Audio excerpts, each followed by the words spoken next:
Jai Shri Ram. लोकाभिरामं रणरङ्गधीरं राजीवनेत्रं रघुवंशनाथं कारुण्यरूपं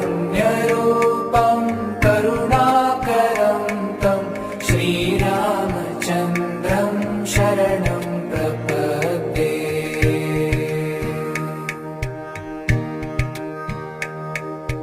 लोकाभिरामं